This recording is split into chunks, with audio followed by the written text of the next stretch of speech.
Hear this reading from the first chapter of the book of Joshua. After the death of Moses, the servant of the Holy One spoke to Joshua, son of Nun, Moses' assistant, saying, "My servant Moses is dead. Now proceed to cross the Jordan, you and all this people, into the land that I am giving to them, to the Israelites. Every place that the sole of your foot will tread upon, I have given to you, as I promised to Moses. From the wilderness and the Lebanon as far as the great river, the river Euphrates, all the land of the Hittites to the great sea in the west shall be your territory. No one shall be able to stand against you all the days of your life. As I was with Moses, so I will be with you. I will not fail you or forsake you. Be strong and courageous, for you shall put this people in possession of the land that I swore to their ancestors to give them. Only be strong and very courageous, being careful to act in accordance with all the law that my servant Moses commanded you. Do not turn from it to the right hand or to the left, so that you may be successful wherever you go. This book of the law shall not depart out of your mouth. You shall meditate on it day and night, so that you may be careful to act in accordance with all that is written in it. For then you shall make your way prosperous, and then you shall be successful. I hereby command you, be strong and courageous. Do not be frightened or dismayed, for the Holy One, your God, is with you wherever you go. For the wisdom of these holy words we give thanks. Amen.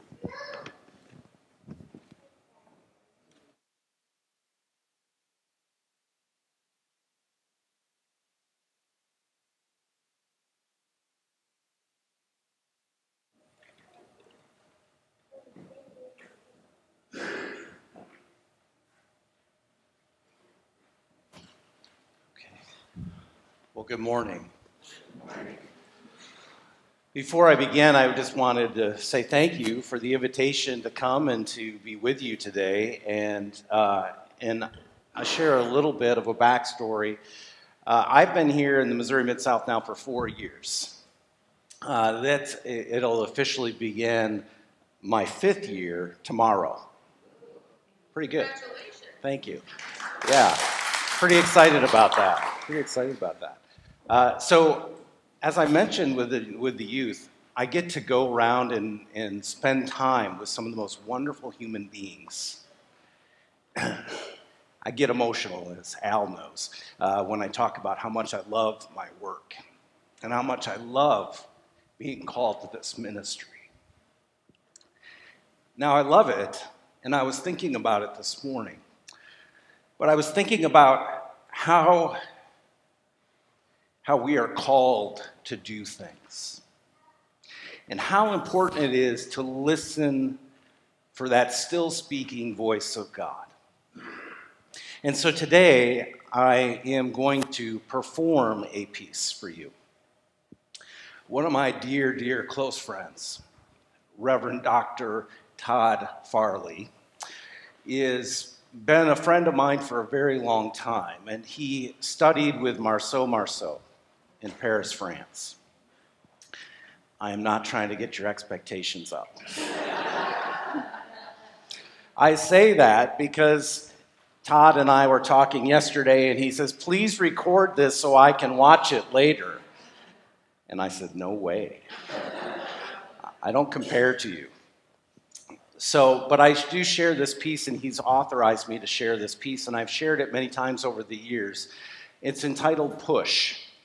And the reason that I like this piece is because I'm an artist. You may not know that.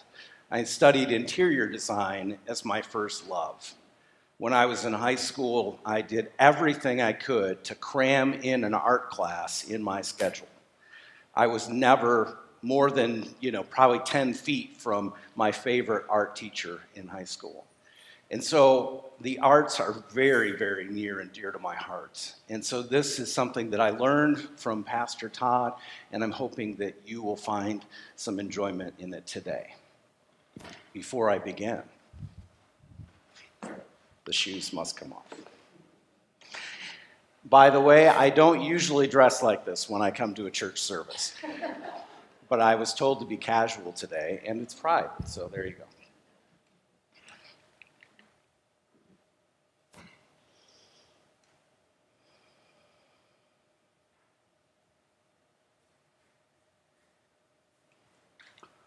There once was a man who lived in a cabin out in the woods, overlooking a beautiful, beautiful town. One day he was resting, and he heard the voice of God. And God said to the man, "Get up from your bed and follow me." And so the man got up and he began to walk. And then he stopped because there was a large rock in front of him. And he heard the voice of God saying, "Push that rock."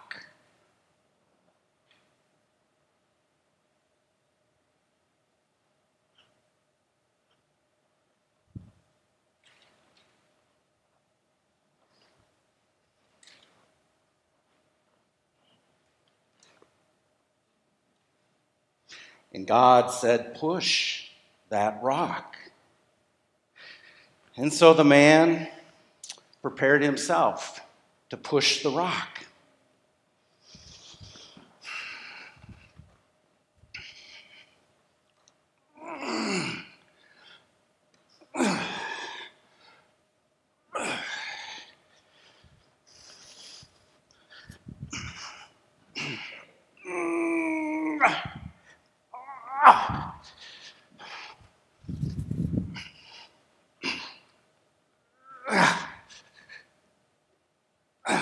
And he pushed the rock through the morning, into the afternoon, and into the evening hours until he was exhausted.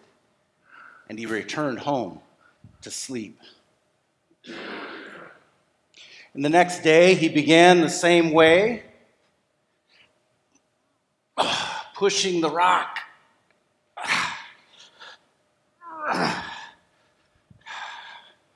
And then back home to fall asleep. Day in and day out, he did this continually. And then one day, he had an idea.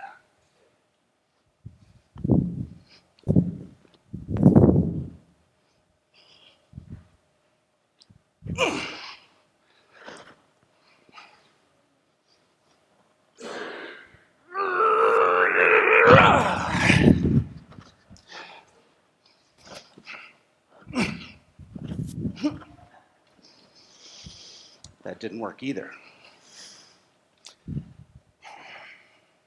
He pondered, what could he do to move that rock? And then he heard another voice, that of the discourager.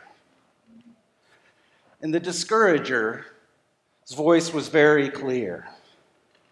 Why are you pushing that rock? He said, because God told me to push the rock.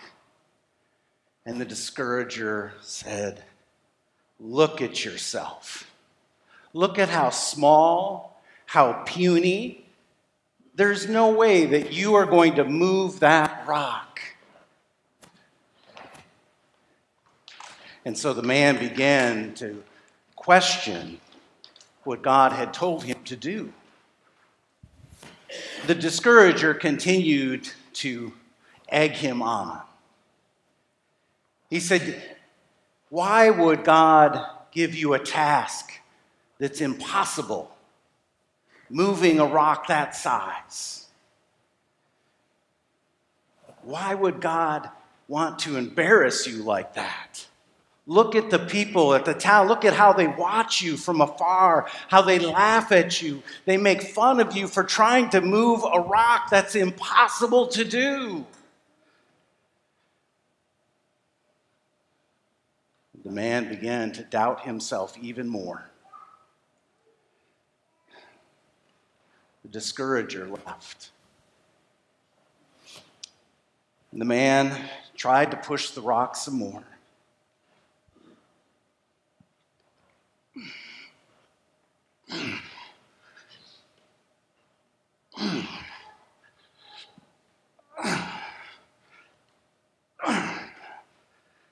He couldn't budge it.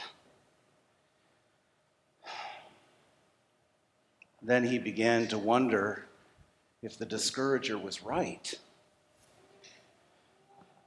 And so he decided that he would just not put as much effort into moving the rock.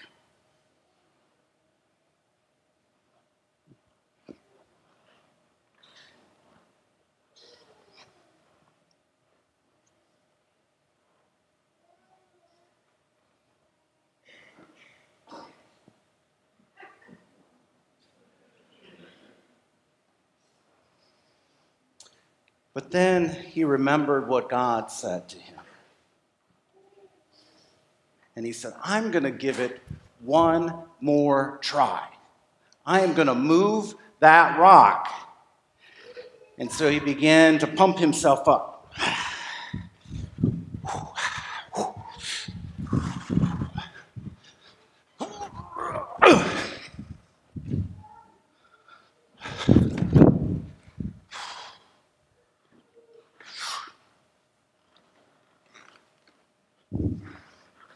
Tried everything, but he couldn't move the rock. The man was feeling so discouraged now. And he called out to God. Where are you? Why have you told me to do this impossible task? You know that I can't move this rock. I am too small. I am too puny. I just can't do it. Are you trying to make fun of me? Are you trying to make me an example of someone who is filled with some kind of sin, inability to do what you want me to do? Is this some kind of joke? The people, look at the people. They're staring at me. They're watching me. They're making fun of me. Is this what you want from me, God?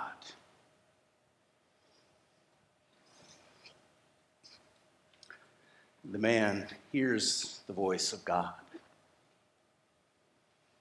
My child, my beloved,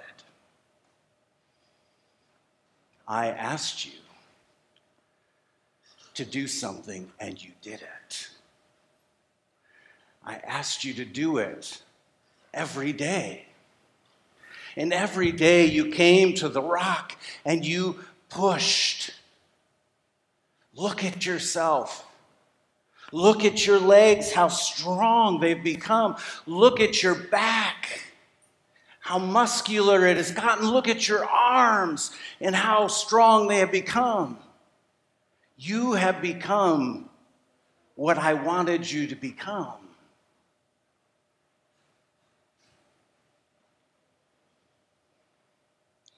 And then the voice of God said to him, I asked you to push the rock, not to move the rock. And as the man leaned against the rock, God did something amazing. God moved the rock.